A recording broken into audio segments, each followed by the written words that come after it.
Boker Tov Lachem, Beshem Hashem Naaseh Benatzliach. On est aujourd'hui mercredi, le Kaf Dalet du mois de Shvat et le 3 du mois de février. Yom Houledet Sameach pour mon épouse, que Dieu la bénisse dans 2 jours. Bezrat Hashem, exactement, grand Mazel Tov, elle le mérite. Et Ma'od, Ken. On dédiera ce jour pour la réussite de tous les malades d'Israël. Bichlalem David Ben Yosef Gandous. Atzlacha v'arvacha bechoma sedenu. Bezrat Hashem, notre ami Gandous aussi, on l'embrasse très très fort de Paris. Une grande atzlacha pour Corinne Benamou, Steve Shelley, Eric Sultan Ayakar, Jacques Serror, Shoavi Moto, Didier et Sophie, qui sont toujours là. Une grande refouach lema aussi pour Bezrat Hashem, Sarah Bat Miriam, Anna Elna Refana Lamitoch Arbene Israël. Une grande Géoula, les Cholam Israël, Beshem Hashem, Niske, non, je sais pas ce que je voulais dire, Niske Lissimchat Chaverenu Atov, qu'on voit toujours de la joie sur le visage de tous les gens.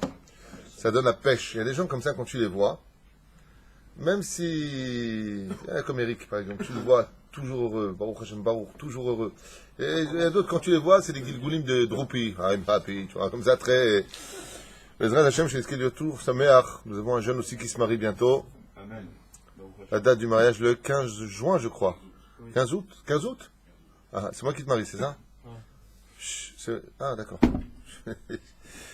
Ah bon? Nous sommes aujourd'hui, le mercredi, nous avions dit, et nous avons étudié brièvement la paracha de Mishpatim, donc c'est une paracha remplie de mitzvot.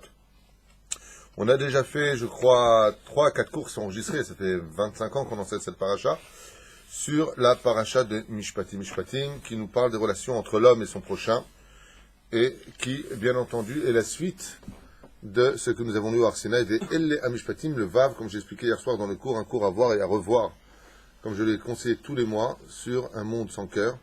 Il serait temps de mettre qu'on se réveille et qu'on apprenne à être gentil, tout simplement gentil, et d'arrêter de croire que d'être gentil dans la vie, c'est un pigeon, pas du tout. D'être gentil finit toujours par gagner l'autre, comme l'humilité d'ailleurs. Alors quoi qu'il advienne, quand il faut savoir punir ou donner une leçon, c'est aussi d'actualité. Il faut juste trouver le bon équilibre entre les deux, avec beaucoup de sagesse. Bezrat Hashem. Alors, on est dans le Or HaChama, d'accord? On va essayer de voir un petit peu ensemble ce que nous livrent les Chachamim sur ce sujet. Smichut ha-parasha yesh leforesh inne basof parashat Yitro shenemar asher lo tegale rvatecha alav. Tu ne viendras pas, dit la paracha de la semaine dernière, dévoiler ta nudité, d'accord? Mais avant de commencer ici, je voulais juste revenir sur un commentaire très important que vous connaissez tous, bien sûr, juste le rappeler, je dis bien le rappeler. C'est que la paracha de Mishpatim a une particularité, comme le dit Rashi, tout comme nous avons reçu la Torah du ciel dans les éclairs, le tonnerre, le patati patata, le Rehem Akadosh nous apprend aussi que, effectivement, la paracha de Mishpatim est la seule paracha de toute la Torah qui a été donnée dans les mêmes conditions, tonnerre, éclair, badaboum, badaboum, pour enseigner que les relations entre l'homme et Dieu sont aussi importantes pour Dieu que les relations entre les hommes et les hommes. C'est aussi important, ce n'est pas moins important. Sujet que j'ai élaboré hier, en préface du cours qu'on a fait. Donc c'est très important de le retenir. Maintenant, ce qui est quand même curieux, c'est que au niveau psychologique, je ne sais pas si j'en ai parlé l'an dernier, mais il y a quand même un truc qui est bizarre. Imaginez qu'un homme sorte de prison. Même si tu lui dis, tiens, ton fils a été il a accepté au barreau, il est devenu avocat. Le mec dit, barreau? Faut pas me dire barreau. Le mec, il est traumatisé, il a fait 20 ans de prison. Ouais. C'est quand même illogique, si je peux me permettre le mot, qu'on sorte d'Égypte, on est esclave, on passe la mer Rouge, on reçoit la Torah, Dieu nous dit, et si tu as un esclave hébreu? Le mot esclave, faut pas me le sortir. Par exemple, en Guadeloupe, dans les îles, si tu te prends la tête avec un indigène là-bas, tu peux l'insulter de tous les noms, ça c'est pas grave. Tu lui dis esclave, il te tue. Parce que la douleur de l'esclavage a été tellement forte, ils ont tellement été soumis, et vous pouvez voir ça de vos propres yeux en Guadeloupe, j'y suis allé plusieurs fois, vous verrez des chiens attachés sur des piquets en plein milieu d'un champ. J'ai posé la question 2-3 fois, je dis, mais pourquoi ils attaquent des chiens comme ça? Il dit parce qu'ils détestent les chiens. Je dis pourquoi ils les détestent? Il dit parce que leur arrière-arrière-grand-père, quand ils se sauvaient de l'esclavage, c'était toujours les chiens qui les retrouvaient. Donc jusqu'à aujourd'hui, en 2007, ils se vengent des chiens. Ils se vengent des chiens. Les chiens, pour eux, c'est toi, tu vas morfler. Et le chien dit, pour rien. Bof, demandez-lui. Curieux.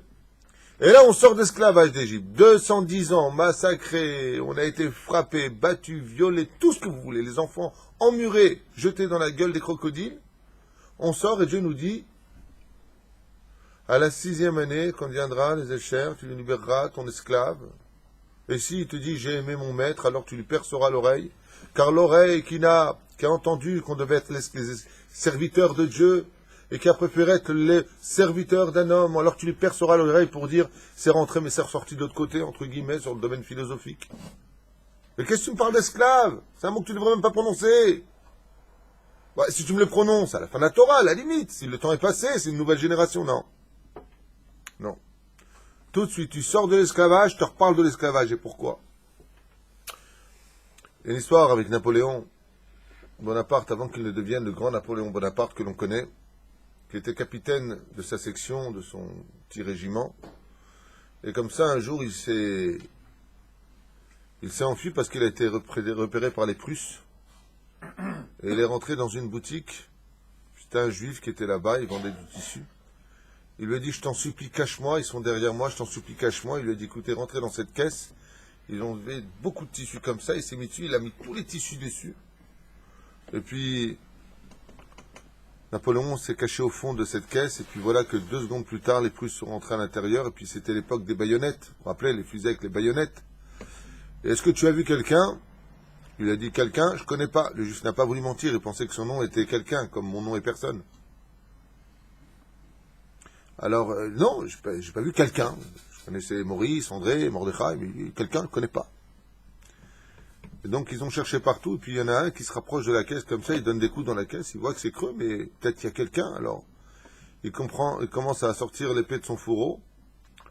Il y en a un qui prend la baïonnette, puis il commence à enfoncer ça comme ça dans les tissus, alors le juif dit, hé, tais-toi, t'as pas un mot à dire. Bon. Et puis, au bout d'un certain moment, ils sont appelés en urgence dehors pour voir peut-être qu'il s'enfuit de l'autre côté, ce capitaine, il quitte la boutique, et après quelques instants, Napoléon ressort de cette caisse, arrive à se sauver, retrouver ses frontières, et quelques années plus tard, il est nommé empereur. Une des premières choses qu'a fait Napoléon, c'est de se souvenir de ce juif qui l'avait caché et sauvé la vie, et il l'a fait venir. Et il lui a dit, demande-moi une chose, et quoi que tu me demandes, je te l'accorderai. Le juif, il était un petit peu blata tunisien peut-être. Il lui a dit, halef. Halef, ça veut dire jure. Tout? Il a dit oui. Il lui a dit, je voudrais savoir ce que Napoléon a ressenti quand ils ont enfoncé leurs épées dans votre direction à travers les tissus. Qu'est-ce que vous avez ressenti à ce moment-là? Napoléon est entré dans une grande colère et il lui a dit, je te propose ce que tu veux et la seule chose que tu me demandes, c'est ce que j'ai ressenti quand les épées ont commencé à s'avancer vers moi. Eh ben dis donc. Veuillez jeter cet homme dans un cachot, demain matin tu seras pendu sur la place publique devant tout le monde. Comme ça tu apprendras à poser des bonnes questions. Non, mais je voulais juste savoir. Le lendemain, on les amène avec les tambours rasratiques. Ah. Et le bourreau, il s'approche pour lui mettre la corde, et Napoléon dit, non, c'est moi qui lui mettrai la corde à celui-là. Non, mais je m'excuse, je vous jure, je veux pas, je m'en fous, hein. Je veux pas me mêler, hein. Et Napoléon, qu'est-ce qu'il fait? Il lui met la corde autour du cou, il serre bien, comme ça. Voilà ce que je ressens. Il met la main sur comment on appelle ça, la manette, ouais. C'était le mot. Bonne réponse, Abraham. La manette, il a dit. Chazak ou Baruch. C'était le seul à avoir répondu. Les autres m'ont dit le bouton, je sais pas ce qu'il raconte. Sur la manette. Et à ce moment-là, il voit l'autre qui est tout blanc en train de suer comme ça. Et il lui dit, au fait, qu'est-ce que tu ressens là maintenant? Alors il lui dit, là, je ressens la mort. Il lui a enlevé la corde. Il lui a dit, c'est exactement ce que j'ai ressenti. Maintenant, tu peux rentrer chez toi. Les Chachamim nous disent que s'il y avait un moment précis où on devait en parler, c'était maintenant. Il n'y a que quand tu as subi, il n'y a que quand tu as su, il n'y a que quand tu as été toi-même ouvrier, que tu as subi des justices de patron au-dessus de ta tête, que quand tu deviens patron, tu deviens un excellent patron. Parce que tu n'auras pas envie de faire subir à l'autre ce que l'on t'a fait subir injustement. La reine et Chachamim nous disent, fais très attention. Sers-toi de ton expérience vécue, pour une fois de plus, jamais faire d'injustice ou de mal. La deuxième chose, Asher tassim lifnehem, ele amishpatim, voici les lois que tu mettras devant eux.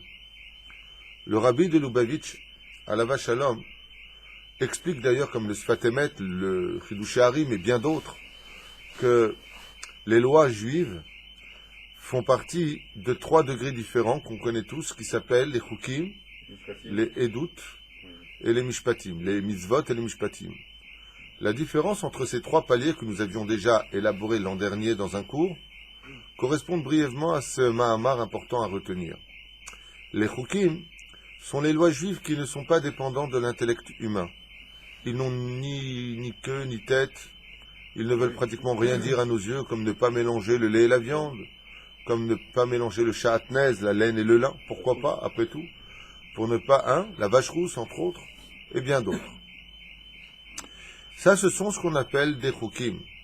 Il y a les mishpatim qui sont eux en dessous, et les mitzvot que l'on connaît au milieu, comme la mise des tfilin, comme le port du talit, où on a des explications, etem oto usrartem et kol mitzvot Hashem. Nous avons ces explications, donc nous pourrions les comprendre, seulement si Dieu ne nous les avait pas données au Sinaï, on n'aurait jamais pu les savoir. Et puis il y a les mishpatim, et c'est pour cela que la Torah nous dit, Asher tassim lifnehem velo lifne umot haolam. Mais ces lois sociales de justice devant eux, et pas devant les nations du monde. Mais tant mort, je suis pas d'accord. Pourquoi? Parce que Asher tassim lifnehem, si tu les mets devant eux, je rappelle que, comme le prescrit la Torah, ainsi que le Rambam et le Shulchan Aruch, les non-juifs ont l'obligation d'instaurer des lois de justice. Alors pourquoi tu dis lifnehem velo lifne umot haolam? Parce que même s'il y a des lois que de toute façon tu aurais mises en application pour créer une ville sociale, un pays qui puisse tenir sur leurs genoux, donc il faut de la justice. Il faut qu'il y ait une police, il faut qu'il y ait une hiérarchie, une législation. Donc vient la Torah et nous dit, Lo, Asher tassim lifnehem. Il faut qu'ils vivent cette Torah comme si que j'avais donné des chukim. Et pourquoi c'est si important de dire lifnehem velo lifne umot haolam? Parce que si deux juifs sont en conflit, et qu'il n'y aurait pas eu marqué lifnehem, on aurait dit, bon, on a la mitzvah de créer des palais de justice, alors on peut aller aussi bien devant les goïms. Il dit non, lifnehem, des juifs se devront d'aller devant des palais de justice juifs, ça veut dire devant un tribunal rabbinique. Et il faut savoir qu'al pi halacha, tout celui qui a un conflit avec son proche qui est juif, qu'il sache que s'il va selon la loi des goïms, par exemple, il l'emmène au prud'homme, il l'emmène devant, comment ça s'appelle, nous, à la justice en France, comment on dit? Oh, merci pour l'aide apportée ce matin, Kisbar, au tribunal d'instance. Il faut savoir que tous ces gens qui agissent ainsi sont appelés Rechaim Shemirimim Yad al Torat Moshe. Ces gens dans les cieux sont appelés des mécréants. Et c'est comme si qu'ils avaient donné une gifle au tout le Sefer Torah. Zeperush Adavar. Lifnehem. La Torah nous met en garde. Après avoir reçu la Torah, on a dit Mazal Tov. Les 10 commandements, ils sont beaux. On dit attention, attention. Et qu'est-ce qu'on fait quand on vit ailleurs qu'en Israël? Eh bien, c'est pareil. Si tu as un conflit avec quelqu'un, tu dois réunir 3 dayanim. 3 juges qui vous jugeront. Selon la date, la Torah et Israël, parce que nous n'avons pas les mêmes lois. Et parce que la justice dans les cieux, dont tu rendras des comptes à la fin de ta vie, correspond au Shulchan Aruch, comme sur terre, on te jugera. Mais par contre, pour les goïms, s'il n'y a qu'un seul témoin, tu paieras. Tandis que dans la Torah, s'il n'y a qu'un seul témoin, tu ne payes pas. Donc il faut 2 témoins au minimum. Il y a des choses qui changent. Devant un tribunal non juif, une femme peut être témoin. Devant un tribunal rabbinique, une femme ne peut pas être témoin, sauf si c'est pour la nida, la cacheroute. Elle a de loi spécifique pour elle dans la édoute. La reine l'ifnehem. Mais comme à nos yeux, cette chose-là n'est pas évidente. Bien le rabbi de Lubavitch, il nous dit, il y a 3 sortes de niveaux dans les mitzvot. Et il faut que les juifs vivent les mishpatim, c'est-à-dire les lois logiques qui viendraient à l'esprit, même si on n'avait pas eu le don de la Torah, au même niveau que les chukim. Tu dois vivre cette Torah-là comme un chok. Et ça veut dire quoi comme un chok? Que même si tu es parti devant des rabbanim, et que tu estimes que justice n'a pas été faite selon ta logique des choses, on lui dit chok din velo ta'avor. Fais très attention. Reçois le psak din qui t'a été fait. Pourquoi? Parce que c'est comme un chok. Et un chok, c'est pas logique. Quand tu es jugé par la Torah, ce n'est pas logique. La Torah va passer par des endroits très ambigus. La Torah va passer par des choses que tu ne comprends pas et que tu ne peux pas saisir. Pourquoi? Parce que la justice de Hachem n'est pas reliée qu'au moment présent. La justice dans les cieux est reliée à des mondes que tu ne comprends pas. Une vie que tu as déjà vécue. Et une vie que tu risqueras de revivre si tu n'as pas fait justice. La reine, il faut aller selon la Torah.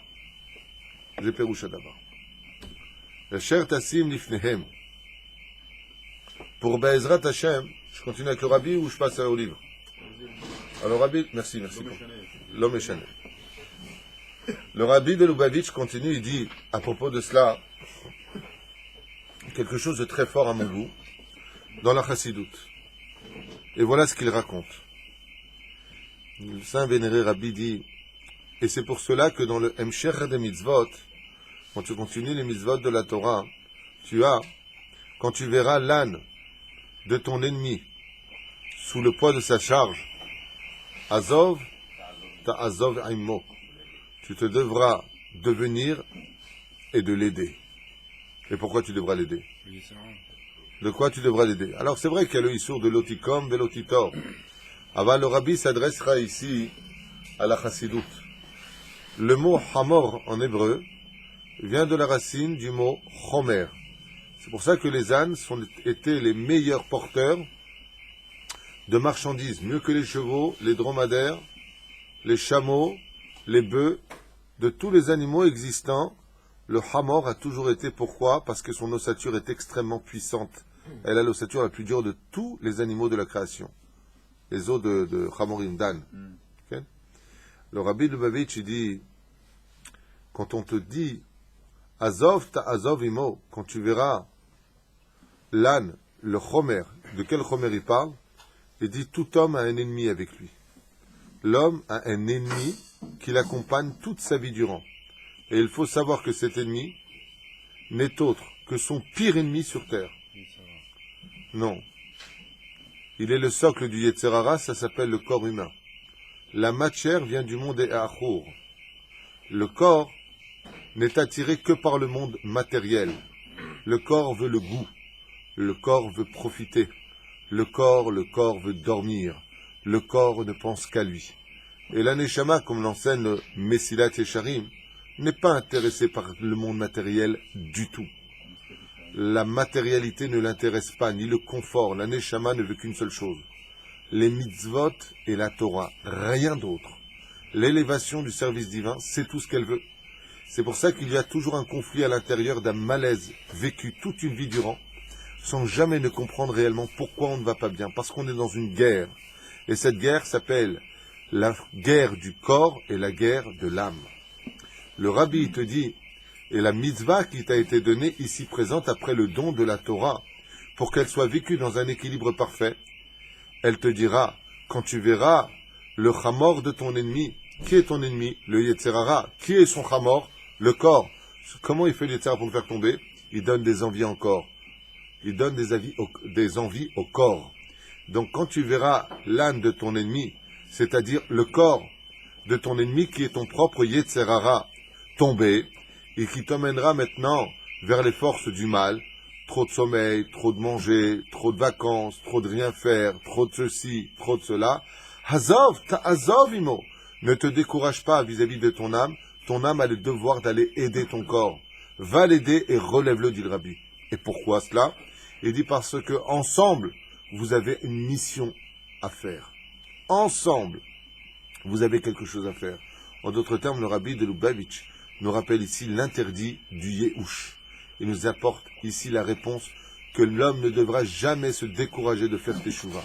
Jamais se décourager à un tel degré que j'ai appris d'ailleurs récemment, j'en avais parlé il y a pas mal de temps, récemment il y a 3-4 ans, qu'il existe une nouvelle forme de régime. Ça s'appelle le régime de la Emouna. Croire que tu peux vivre qu'avec un seul repas par jour. Et pour cela, il va falloir alimenter au maximum ton Yetzera Tov. Beaucoup d'études de Torah, avoir confiance, occuper ton esprit. Être tellement investi de Torah que Bezrat Hashem, tu en auras la foi de croire que tu peux y arriver. Et c'est pour ça que quand on fait des régimes, je suis toujours au mort de rire. Tu te rends compte, j'ai perdu 5 kilos en 2 semaines. Ça veut dire que tu vas en prendre 10 en 2 jours. Ça dépend du régime. Non. Tous les mecs que tu vois maigrir, ils reprennent du poids tôt ou tard. Là, comme ça, ils sont contents d'acheter un pantalon. D'ailleurs, je dis, n'achète pas deux. Et pourquoi? Hein? C'est pour ça que tu as arrêté les régimes. Hein? On fait l'accordéon.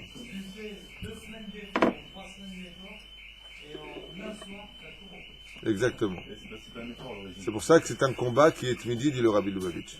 Et il dit pourquoi? Parce que le but de ce monde est de rapporter la matérialité à la spiritualité, comme vous le savez, c'est toute la chassidut. Je referme cette parenthèse du Rabbi de Lubavitch qui nous demande de ne pas se décourager. Et j'en profiterai pour vous dire, Be'ezrat Hashem à voix haute, que tout comme un homme se doit d'avoir une belle neshama, il est très important dans le peuple juif de veiller sur son corps et d'avoir un beau corps, non pas pour servir le mal, mais pour servir Hashem.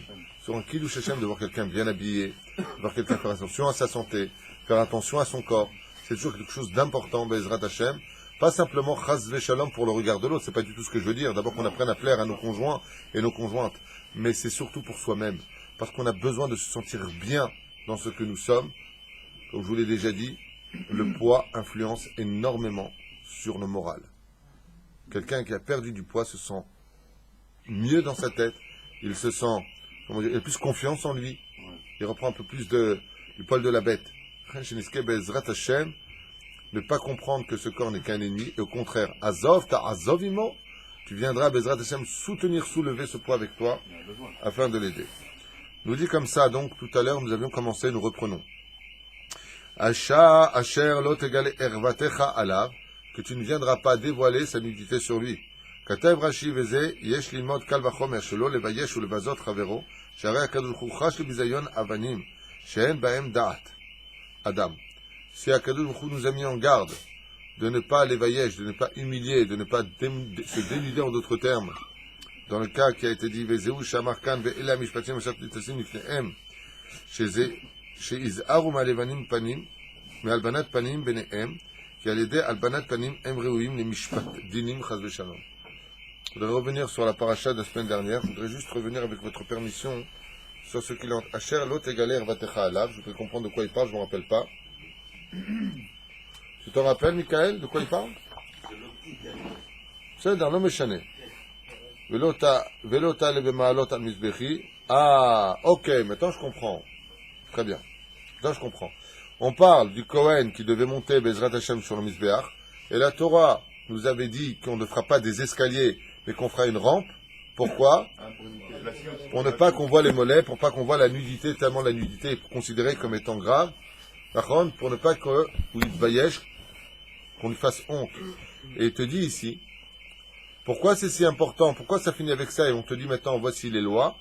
Les Chachamim nous disent ici, au nom de Christ et Maaseh Choshev, ça vient d'un livre qui rapporte ici et qui dit que, regarde comment ça finit, pour ne pas humilier les pierres qui vont avoir honte de voir ta nudité alors que tu vas monter vers le Mizbeach, à plus forte raison, la Torah vient nous mettre en garde maintenant de ne pas faire de mal et de ne pas humilier les gens avec qui, Be'ezrat Hashem, tu auras ta vie sociale, dans tous les domaines, travail, professionnel, éducation, femme, v'choulé. Ve'ine yadoua shema inyanim elu, shel acherev ha'arayot, umot ha'olam, juste un instant, nitru umot ha'olam, min Torah, ve'nitna l'Israël kemo she'amru, she'adom lo ratza, שאדום לא רצה לקבל את התורה בטענה כי אינו מניח ברכת אביו, ועל חרבך תחיה. לשמור מזותיו לא תרצח, וישמעאל באריות. Et c'est pour cela que les nations du monde n'ont pas voulu de la Torah, car quand Dieu leur a dit « tu ne tueras pas », il ne faut pas verser le sang de ton prochain, ils ont dit « non, on ne peut pas ça. Il me fait du mal, c'est la loi du talion, je le tue.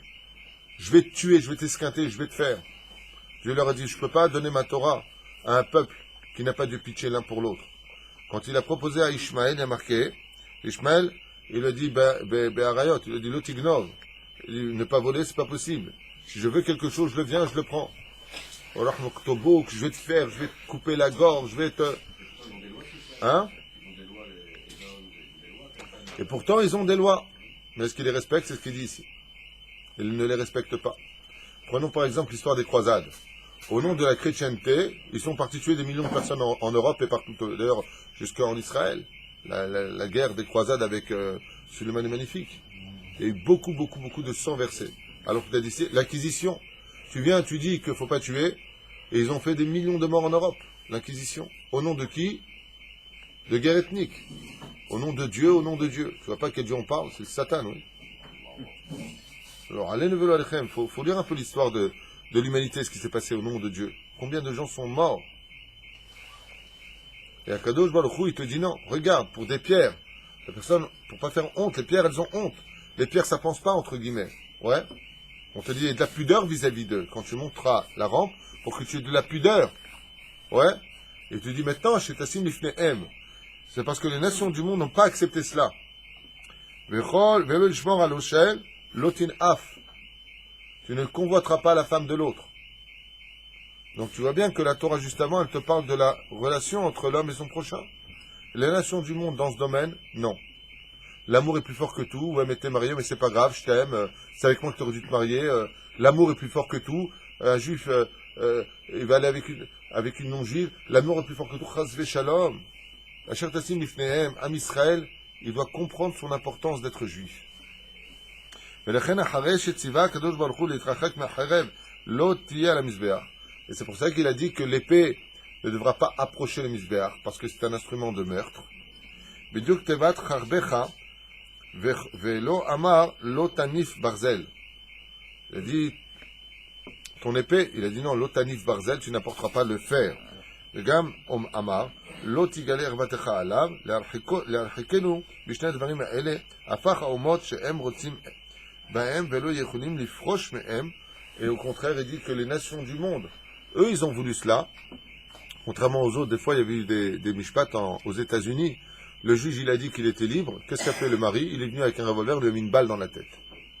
C'était Kablou et Adinim. Que nous, par contre, Bezrat Hashem, on se devra, ça ne veut pas dire qu'on recevra tout le temps, mais on se devra de recevoir la justice d'Hachem. Tov, lui, on va bête mishpat. Qu'est-ce qu'il y a eu? Tatati tatata. Le Dayan a dit, ok. Il a dit que je dois payer, voilà ce que je te paye. Adi Mekabel Alay, Bezrat Hashem, comme il dit, je reçois sur moi le psak din. Ve'ela mishpatchen atzalem.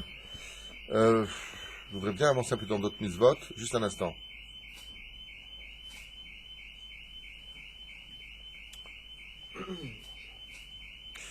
Im begapo yavo begapo yetse. S'il est venu les mains vides, il repartira les mains vides. Im bal isha'u veyatsa ishto imo. Hein? Ah.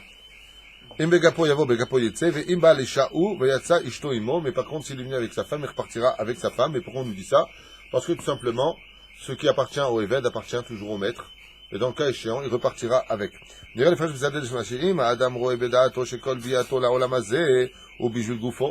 encore ici, nous rapporte c'est qui? Minchat Cohen. Et d'ici, quelqu'un vient dans ce monde en pensant que tout ce qu'il a amené dans ce monde, il ne l'apporte que pour son corps. Les chol, les lishtod, les sof kesev, les chayotse. Le plus d'argent, le plus de boissons, le plus de manger, le plus de rien faire. Il n'y aurait pas plus une grande faute au monde que cela. Comment es-tu venu au monde?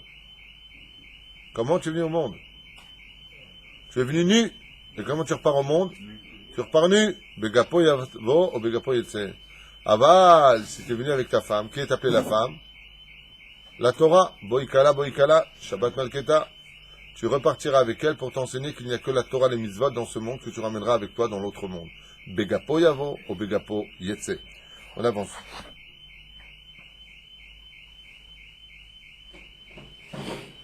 Donc ça, on l'a déjà fait.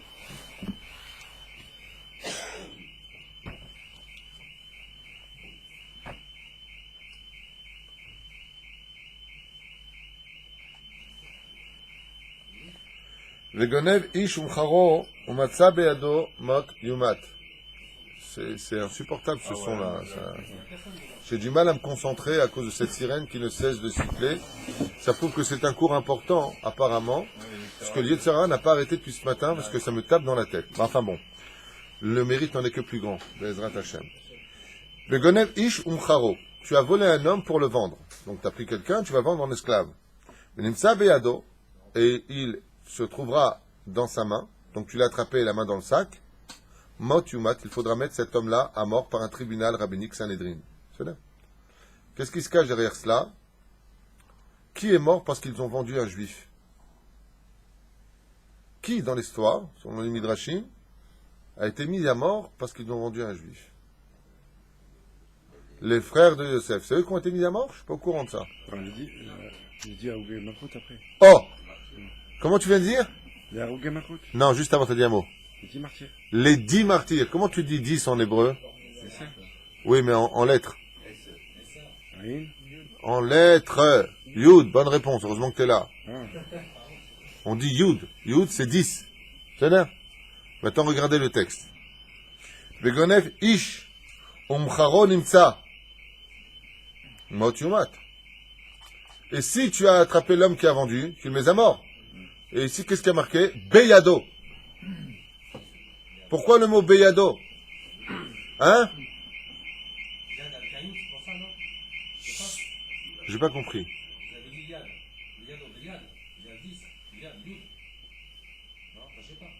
Yad, c'est d'où? Non. Beyado. Yud, ça s'écrit Yud, Vav, Dalet. Pourquoi tu me dis Yad? Il y a marqué Beyado. Donc ça fait B, Yud. De là, la Torah fait une allusion aux 10 martyrs qui mourront parce qu'ils sont les réincarnations des frères qui ont vendu Yosef. Ren katouf po beyado.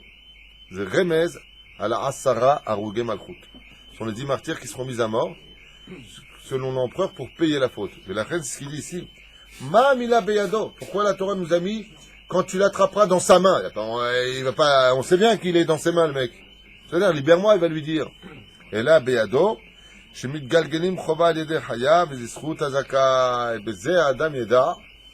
la Torah avait fait un remède sur le fait de le vendre, même si justice n'avait pas été faite à cette époque. Dieu a tout le temps dans l'histoire du temps parce qu'il le contrôle. Et sur ce, Beyado, il y a de ça misé que il y aura la mort des 10 martyrs.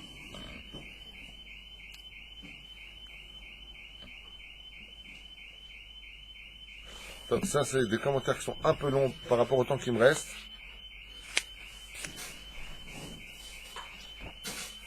Aïn, tachat, aïn. Qu'est-ce que ça veut dire quand on dit œil pour œil, dent pour dent, main pour main, pied pour pied? Qu'est-ce que ça veut dire? Hein? La vengeance. C'est la valeur. Et j'ai un détail, on l'a déjà dit. Allez, vas-y. Si je me rappelle bien, c'est qu'on va arrêter ce qu'il pourra utiliser dans son travail, par exemple, avec son œil. Qui va, vu qu'il aura un œil en moins dans les nous, ce qu'il va utiliser en moins, donc le manque à gagner qu'il va avoir, il pourra lui payer tous les mois ce qu'il va. Donc là, c'est l'explication que nous avions donnée effectivement. Œil pour œil veut dire que si une personne a crevé l'œil à l'autre, et que maintenant il va recevoir la moitié de son salaire parce qu'il a un handicap, celui qui a crevé l'œil devra lui payer le salaire. D'où est-ce que tu sors ça? Non, je sais que c'est moi qui te l'ai appris, mais d'où est-ce que tu le sors? Où est-ce que ce serait marqué dans la Torah? Il n'y a pas marqué ça dans la Torah. Il y a marqué œil pour œil. Tu m'as crevé l'œil, je te crève l'œil. C'est l'air. Hein? Non. Regardez bien comme c'est beau la Torah. Juste une petite parenthèse pour vous réveiller. Allez, vous êtes prêts? Allez, on se... Aïn? Et alors, ça veut dire quoi? Tu mets Aïn et... Oh, il est fait. Vous avez bonne mémoire, hein? J'ai fait ce cours il y a longtemps, vous vous rappelez. Aïn, tahat Aïn. Quand tu vois les lettres du mot Aïn, regarde ce qu'il y a en dessous du mot Aïn. En dessous le Aïn, qu'est-ce qu'il y a? Sa mère. En dessous le Yud, qu'est-ce qu'il y a? Tête.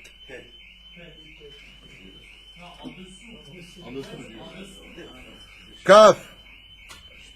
Aïn, Kaf, au-dessus. Aïn, Tachat. C'est l'un au-dessous de l'autre. Donc, mets l'œil en dessous de l'autre. Regarde la lettre qui est en dessous. Ça veut dire que tu prends le mot Aïn. Aïn. Non, excusez-moi. Allô, vous ne comprenez pas ce que je suis en train de dire. Je reviens en arrière. Non. Aïn, Tachat, Aïn. Prends le Aïn, mets-le en dessous. En dessous de quoi? En dessous des lettres. Si j'écris le mot Aïn, au-dessus du Aïn, il y a quoi? Puisque je l'ai mis en dessous, le Aïn. Juste un instant. Il y a quoi comme lettre? P. Aïn Tahat Aïn. Mets le Aïn Tahat en dessous. Donc, au-dessus du Aïn, qu'est-ce qu'il y a comme lettre? Ce que j'ai mis en dessous.